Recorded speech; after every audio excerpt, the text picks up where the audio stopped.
महापालिका निवडणुकीत लोकशाहीची ऐशी की तैशी, बंडोबांना थंड करण्याचा नवा फंडा, मांडवली पदांचं आमिष आणि दणक्याची धमकी। महापालिका निवडणुकीत बंडखोरांनी भाजपसह सर्वच पक्षांचं टेन्शन वाढवलंय।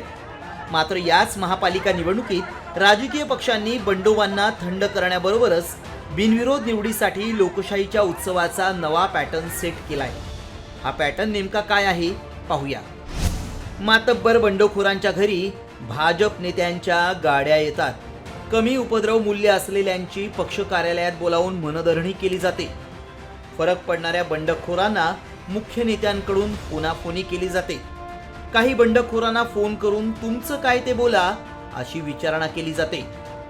कुणाला स्वीकृत नगरसेवक पदाचं तर कुणाला परिवहन समितीचं गाजर दिलं जातं आणि अर्ज मागे न घेणाऱ्यांच्या जुन्या केसेस, कंत्राट, बांधकामाच्या ओसी रोखण्याच्या धमक्या दिल्या जातात। मांडवली पदांचा आमिष एवढंच नाही तर सत्ताधारी नेते आणि अधिकाऱ्यांकडून उमेदवारांना धमक्या दिल्याचा आरोप विरोधकांनी केलाय, तर त्यावर भाजपनंही जोरदार पलटवार केलाय।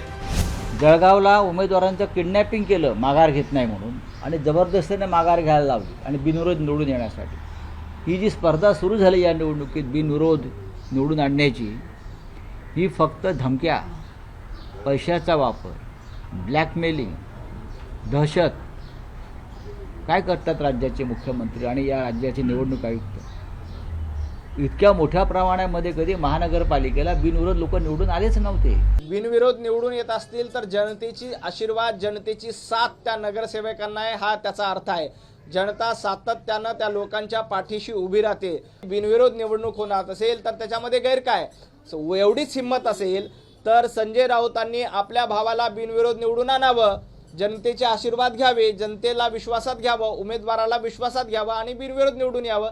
त्याच्यामध्ये गैर काय आहे? खरं तर राज्यातील 29 महापालिका निवडणुकीत उपऱ्यांबरोबरच इच्छुकांच्या भाऊगर्दीमुळे बंडखोरीला उधाण आलंय।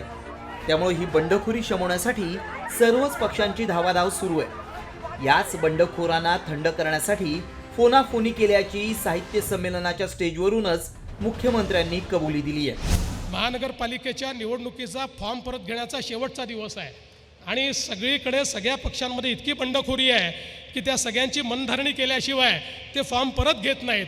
त्यामुळे तुम्ही या ठिकाणी सगळे लोक भाषण करत असताना मधून जे मी बोलत होतो त्या कार्यकर्त्यांना विनंती करत होतो, अरे बाबा फॉर्म परत घे।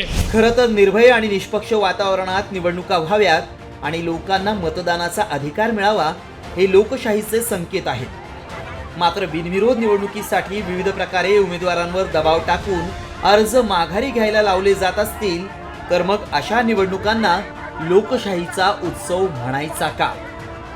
रिपोर्ट साम टीव्ही न्यूज।